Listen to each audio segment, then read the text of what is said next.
Kung binibini ka na gusto mag-gym ng 3 beses sa isang linggo, para sa Lunes, train natin yung upper body mo at glutes. Karamihan kasi pag binibini, gusto magpalaki ng glutes. Pwede mo i-train yung glutes mo ng at least 3 beses sa isang linggo. Kasi may pahinga naman ng isang araw kada session. Unang exercise mo ay barbell hip thrust. Unahin natin lagi yung glutes mo. Kasi kung gusto mo talaga lumaki yung glutes mo, much better unahin mo lagi yung glute training mo bago ka mag-upper body training. Kasi starting ng workout mo, malakas ka pa. Fresh pa yung strength mo, fresh pa yung utak mo. Tapos habang tumatagal ka sa workout, nagkakaroon ng CNS fatigue. Simpleng salita, pagkapagod sa utak. Yung utak kasi natin yung nagdidikta ng paggalaw natin or even lakas ng buhat natin. Kaya much better kung gusto mo talaga lumaki yung glutes mo, unahin mo lagi sa workout mo. Itong exercise na to para sa lower glutes mo. Nakatatandaan mo lang pag magtitrain ka ng lower glutes, which is gluteus maximus, pinakamalaking part ng lower glutes mo. Basta lumilikod yung glutes mo, matatarget mo na noon yung gluteus maximus. Nakakuha ka na ng barbell, nakakuha ka na rin ng weight, huwag mo kakalimutan maglagay ng lock sa magkabilang gilid. Kasi may chance na dumulas yan pag nag-start ka na. Malalaglag pa, ma-out of balance ka. Kaya much better, maglalagay ka ng lock sa magkabilang gilid. Itong bench dapat nakapantay sa tricep mo para pag inangat mo na yung barbell, madali. Kumpara pag nakapantay sa rear delts mo, dudukwang ka pang ganun. Kaya much better, dumasog ka palapit sa bench para mas madali iangat. Pag nakaangat ka na sa bench, ipantay mo ngayon sa shoulders mo. Lagi mong tatandaan, nakatak lagi yung chin para makaiwas ka sa neck injury. And after that, pwede ka na mag-start mag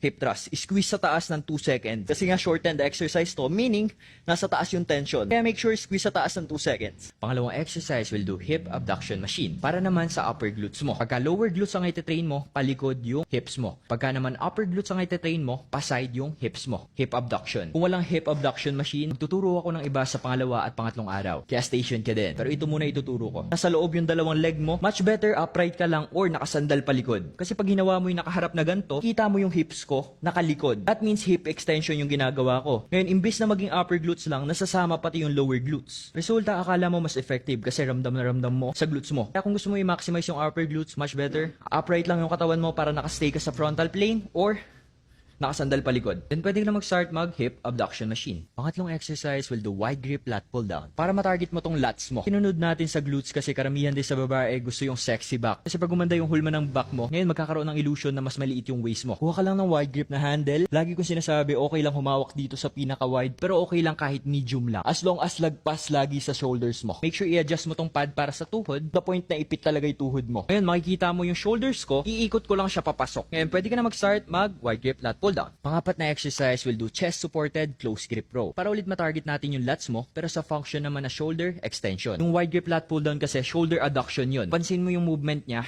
sidewards. Ito naman close grip row, forward and backward. Pero parehas naman silang target, which is lats. Dalawang hawakan dito. Yung nasa pinakataas, pronated yan. Nasa gitna, neutral naman yung tawag dyan. Nasa baba, underhand or medyo supinated. Tuturo ko sa'yo, dito ka nahahawak sa ibaba. Hawak ka lang sa pinakababa, chest out ka ng kaunti, tuck yung siko, hitak. Hindi na kailangan sumagad dito sa likod. Pag nilagpas mo kasi sa katawan mo, more on upper back na yun. Kung wala palang gantong machine, punta ka sa cable, tapos kuha ka ng V-handle, then do close grip row. Panglimang exercise will do T-bar row. Para naman sa upper back mo. Lagi mong tatandaan para mas gumanda yung hulma ng back mo at magkaroon ng illusion na lumiit lalo yung waist mo, 3 exercise lang. Isang sideward at isang forward and backward para sa lats. Para naman sa upper back, scapular retraction, meaning squeeze yung upper back. During leg day, nag-RDL ka naman, matatarget mo na nun yung erectors or lower back kung tawagin. Yun yung malalim na hukay sa gitna ng back mo. Punta ka lang ulit sa machine, and subsub mo yung chest mo. Dito ka na humawak sa pinakataas. Nakaganto, pronated yung tawag dyan, palms facing down. Makikita mo yung siko ko, fifth layered mo yan. Or ibubuka mo palabas. And habang hinihitak mo, mag-i-stay dapat yung chest mo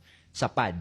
Then, squeeze mo yung upper back mo. Pang-anim na exercise will do pec deck machine para sa overall chest mo. Ang exercise lang naman ang horizontal adduction, meaning, nandito sa side yung kamay mo, tapos palapit sa chest mo, matatarget mo na yung overall chest mo. Magkakaiba naman tayo ng focus. Usually, pag lalaki, favorite yung chest. Kaya ginagawa 2 exercise or even 3 exercise para ma-maximize yung upper, middle, and even lower. Isang exercise lang gagawin natin sa chest. First step, makikita mo yung 2 handle nasa pinakadulo. Ngayon, i-adjust mo lang siya, nakapantay lang sa shoulders mo. Hindi na kailangan sumubrang stretch na ganito. Lalo na kung beginner ka, medyo hard yun sa shoulders mo. Kita mo naman, sobrang taas ng upuan ko kanina. Adjust mo lang tong upuan to the point na nakapantay yung handle sa middle chest mo. Makikita mo yung shoulders ko, iikot ko lang yan papasok. Bend ko yan, po-form ako ng pa-L letter or even pa-M letter. Then after that, pwede ka na mag-start pec decks. Make sure straight dito. Pag kasi nakabend na ganyan, that just means na mabigat na yung binubuhat mo. Kaya make sure Pagka hindi mo ma-straight na ganito, bawas ka sa timbang. Pang-pitong exercise will do shoulder press machine para matarget mo yung front at side delts. Depende rin kasi sa form ng arms mo dito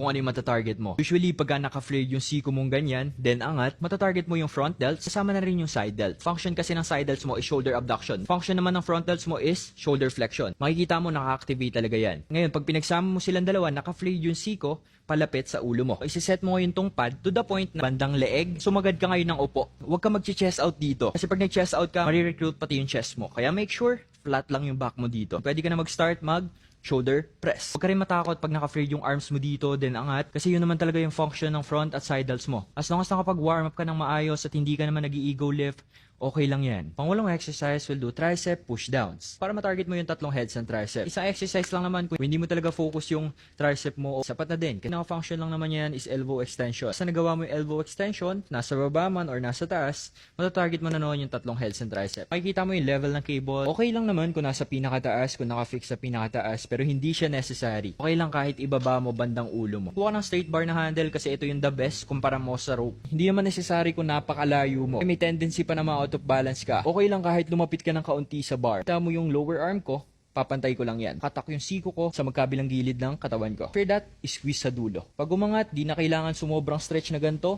Pag nagpantay lang yung lower arm ko na ganyan, squeeze na ulit sa dulo. Huwag ka rin natatakot mag-train ng upper body mo. Karamihan kasi pag babae, natatakot mag-train ng upper body, baka kasi maging bulky. Di totoo yun. Nagiging bulky lang yung katawan mo kapag naka-calorie surplus ka. Meaning, mas marami yung kinakain mo kumpara sa nababurn mong calories. So, hindi naiintindihan ng karamihan. Mas mahirap mag-build ng muscle yung mga babae kumpara sa lalaki. Kasi napakalaki ng difference ng testosterone. And testosterone yung isa sa mga pinakamahalaga para mag-grow yung muscle mo. Testosterone ng mga lalaki is nag-range ng around 200 to 700. Typical naman na testosterone ng babae nagre-range around 60. Makikita mo yung difference, sobrang laki talaga. Kaya huwag ka matatakot mag-train ng upper body mo. Hindi lang para gumanda yung lower body mo, para rin sa future bones ng overall body mo. Kasi pag babae ka, tapos umidad ka ng 50 years old pataas, doon na pumapasok yung osteoporosis or simpleng salita, bone loss. Ito yung buto ng babae na around age 50 pataas, hindi nag-gym. Makikita mo ang daming gap. Ito naman yung buto ng age 50 na babae na pataas na nag-strength training kahit sa gym or even sa bahay pa yan. Kaya wag ka matatakot mag-train ng upper body mo. Wag lang puro lower body. Ang siyam na exercise will do seated recline curls. Adjust mo ng around 90 degree level. Itaw ko muna sa'yo yung mga levels ng bench para kahit paano may guide ka. Mula ng bench, flat yan, 0 degree. Ito naman kataas, mapapansin mo mga around 15 to 30 degree. Ito naman yung level ng around 45 degree. Gantong level naman is around 75 degree, 90 degree. Gantong level lang. Makita mo tong side ng bench na to, didikit mo lang yung dalawang arm mo, gilid ng katawan mo, then sumandal ka. To the point na nakadikit yung limbs mo sa torso mo. Then, angat. Last exercise will do decline ab raises. Pumili ka lang ng kahit anong ab exercise na makakapag-apply ka ng spinal flexion. Kaya tuturuan kita ng tatlong iba-ibang exercise na effective para sa abs mo. Pero at the end of the day, kahit mag-train ka na mag-train ng abs pero ang taas ng body fat mo, hindi lilitaw yan. Kaya much better partneran mo yung ab exercise ng calorie deficit. Kasi kahit hindi ka naman mag-exercise ng ab, lilitaw at lilitaw yan. Basta mababa yung body fat percentage mo. Kasi lahat tayo may ab. Hindi lang nakikita kasi napapatungan ng visceral fat. Punta ka lang sa bench na pwedeng i-decline. Puka muna sa pinakababa. Makikita mo yung pinakadulo ng bench, itapat mo lang dun yung ulo mo. Yung dalawang kamay mo ngayon, ihahawak mo sa bench na nakaganto. Pakita ko sa iyo yung level 1 at level 2. Make sure umaangat yung puwet mo sa pad. Ganto, ito yung level 1. Inhale, then knee tucks. Ito naman yung level 2. Straight lang yung knees mo. Exhale.